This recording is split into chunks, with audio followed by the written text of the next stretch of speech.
Okay, good morning, everyone. Thanks for joining us here in person and also on the stream for our weekly press conference with head coach Dowell Loggains. App State's 2-0 for the first time since 2019 and is headed to Southern Miss for the first Sun Belt Conference game of the year this Saturday at 7 p.m. Eastern down in Hattiesburg, Mississippi. Coach Loggains will give us an opening statement, and then we'll take questions from media.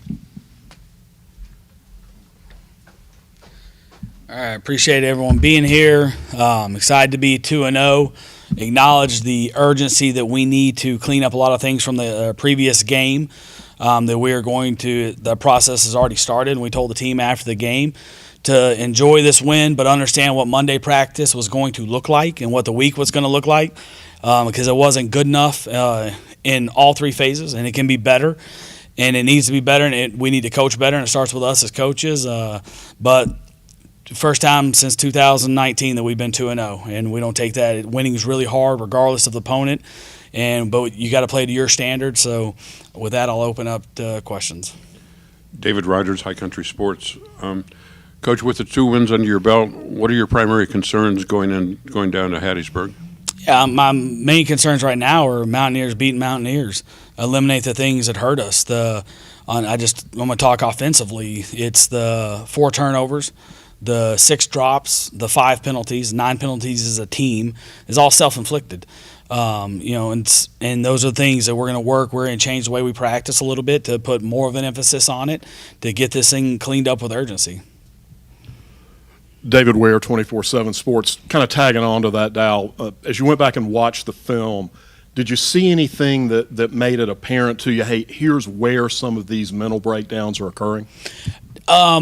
No, they're not mental breakdowns. They are technique issues. They are how we respond issues. You go down, if we finish through the line and we score that touchdown, all of a sudden that game's 21-0. And part of this is a cultural issue that we're trying to clean up too, as far as like how you talk to yourself when things aren't going the way you want them to. You can't have a fumble and the next time we're going to throw the ball back to you soon, because you need to go to the next play, and you have to treat each play like it has a life and history of itself. And we fumble the ball, and the next time we go to that guy, we drop it. And then it's just fixing the mindset of, so what, now what? It happened. Like, learn from it, grow from it, go make the next play, put it behind you. And those are the things I think it's a cultural thing that we're still trying to fix. It's not necessarily, they're in the right spots, they're doing the right things. The technique, the drops, normally eyes. The penalties are, we had 3 illegal formations, which that can never happen. That's what, against Charlotte, we had aggressive penalties. We had offensively had too many of those, what we call dumb penalties, and that's what they are. So making sure that as coaches that we don't have too much volume, making sure that, and I went back, the first thing I did that night was I went back through every practice, and I probably slept for about 45 minutes that night, just because you won the game, you're 2-0, but you're sick of your stomach about the way you played, the way it looked, because it could be so much better. Like, if you looked at the statistic line, you'd say they won 60-0 until you see those 4 turnovers, you see those penalties, and you see the drop balls that aren't on the stat sheet, but you feel them. So then it's like, okay, let's go back and watch a practice tape. Let's see where we need to improve. Did we do what we were coached to do? Did we put them in the situations that we need to put them in? Are we playing the right people? And you look at everything. The last kickoff of the game was handled by Dom DeFreitas, and that came after Cash McVeigh got involved in a stop on the previous return. I assume those two things are related? 100%. Yeah. We jumped out of a gap on the long kickoff return. We had leverage on the ball, and we lost leverage, and they were able to spring an explosive return right there because we got out of our lane self-inflicted, and Cash got the guy down and banged up his shoulder, but he's okay. And then Dom came in and did a nice job. Looking forward to Southern Miss. Blake Anderson calling the plays down there. Certainly we're familiar with him from his time in the Sun Belt. One staple of his offensive schemes has always been explosive plays. They've done it for the past decade, Arkansas State to Utah State. As you guys are looking at his system, what is it that makes that such a consistent, dangerous part of his offenses? Yeah, I think he's a really good coach, and I think the way they play, they create space. And now you look at Southern Miss, and they create space with speed. And this will be the fastest team we've played to this today. And so we'll do a little bit. We'll practice a little bit different. We'll do some good-on-good stuff to get the speed of the game because we will feel a difference in speed from the last two opponents. They run well. And I think when you create that with space, you got to tackle well. You got to be good in space, which it's hard for defenders to tackle well. We don't get to tackle as much as we used to in football now, and it's a hard. You got good space athletes and guys like our alley defenders like McBurrows and McCantos, and those guys are going to have to tackle well in space. Bobby Phillips, Appalachian Weekly News on App TV. And, Coach, I just want to hear from you. Yes, there were some improvements you talk about that you need to make from last game. What were some positives, especially on the defensive side of the ball, that you want to take into Southern Miss this week? Yeah, I think 2 weeks in a row our defensive line's dominated. And I think Coach Keith Jones has done a great job. You talk about sacks, and it's not always just sacks because it's hits on the quarterback as well. It's pass disruptions, it's TFLs. And he's got that front playing really hard with Coach Shaq, and everything starts up front. When you can do that, because the message to the defense the same way when we watch the tape, like fortunately for us, Lindenwood wasn't able to hurt us and expose us on a couple things because the D-line was causing havoc up front. But they will if we don't get things cleaned up, and we're gonna face a team this week that can expose us. And our defensive line's done a great job the last 2 weeks of not allowing. They cover up a lot of mistakes, and we've recruited really well at that position, to be completely honest, in the transfer portal and developing the guys that we had here currently.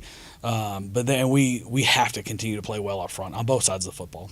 And then looking on the other side of the field on football, looking at Rashad Dubinion's been very effective on offense for y'all so far. What about him do you like so far? Yeah, well, he's a guy we recruited when I was at Arkansas, Cedar Grove kid, 194 yards rushing, but his contact balance is elite. His play strength is very good. He's a tough kid. Now, the things, it's like we praise him for all that stuff, but 2 fumbles in a game is too many. And he knows that. And it's about, we had a conversation on the sideline, and after he put the second one on the turf, and he's down on himself about it. And it's technique. We got to keep the ball high and tight. But when you're playing that hard and you're finished, it's easy to coach a guy and say, hey, look, here's what can't happen. You got to finish the game the right way, and you need to finish this game out. We played him too much. That starts with us. We need to rotate our backs better because we got quality backups, and he took dang near about 90% of the snaps, which is on us. We need to be better, and that starts with me. Because Trigg came in and played well. He had a great run. He got called back as a holding. A tight end had his hands outside. But we need to play him more. But really, really excited about Dub. When we got here and we were able to get him in the transfer portal, like, it was a big get for us. He's going to be a good player. He can control the pace of the game, and he can control it with his toughness and the attitude he runs with. Marvin Parker Jr., WLOS Asheville. I've got 2. The first one being, it can be a letter grade or in context, but 2 games in, how do you grade or assess Mountaineer football 2 weeks in at 2-0? 2-0. I mean, yeah, I look at it like the movie Gladiator. It's there, and we're 2-0. Is there a ton to fix? Yes. Do we have urgency to fix it? Yes. Does that mean that we're content because we're 2-0? No, it doesn't. We expected to be 2-0. We expect to play cleaner football than what we did as well. But we'll get that cleaned up, and we'll get that fixed with urgency, but we're still 2-0. And then now that this is you're traveling this week, does that change anything about the schedule, and how may that impact the mentality of coaching and maybe even playing? I don't know.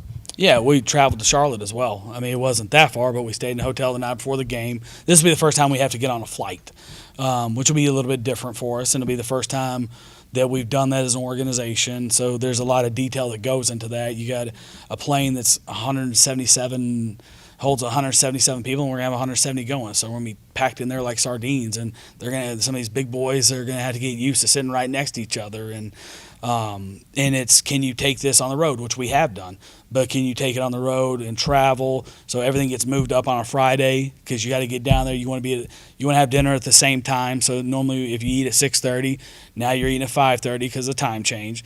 You're moving up curfew and those things. So the schedule's the same outside of you're getting on an airplane for the first time.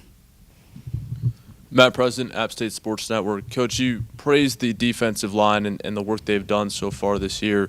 You guys are 6th nationally in rush defense, so not only getting after the quarterback, but also doing it in the run game. And the tackling, I think, has been really sound. What has impressed you most about the way that you've kept plays in front of you defensively? Yeah, I mean, we've done our job to this point. We're about to start getting tested a lot more. The challenges are going to continue to get bigger and bigger. So we don't need to worry about stats right now, patting ourselves on the back, because we have beat 2 teams they're 0-2 at this point right now. So the challenge of the schedule is about to be this week versus a team that can't expose us if we don't play the way we want to play and to our standard. And it starts with practice today. And if we don't have the best practice of the year today, then you're going to see a decline in that. So we're not worried about statistics. We're talking about playing our style of football, every play, every snap. And we don't talk about the statistics here. We talk about doing your job well. And to this point, they've done what they needed to do, but the challenge is about to escalate. Southern Miss quarterback Braylon Braxton is a dual threat guy. Yeah. You talk about needing to elevate the play moving forward and that you'll face new challenges. What does he present, and what must you do to contain him? Yeah, he's an athletic guy. We recruited his brother, a Tulsa kid. We signed his brother when I was at Arkansas, so know the family, know him well. And we're going to have to keep him in the pocket, and we can't let him beat you. He is a true dual threat. He can beat you from the pocket, and he can beat you with his legs. You can't he can't be both. You got to take away one phase, and you got to take away his legs, and you got to make him sit there and beat you in the pocket, and that's where you need your defensive line to play big in a game like this. Anybody else? Thank you, Coach. Appreciate you guys.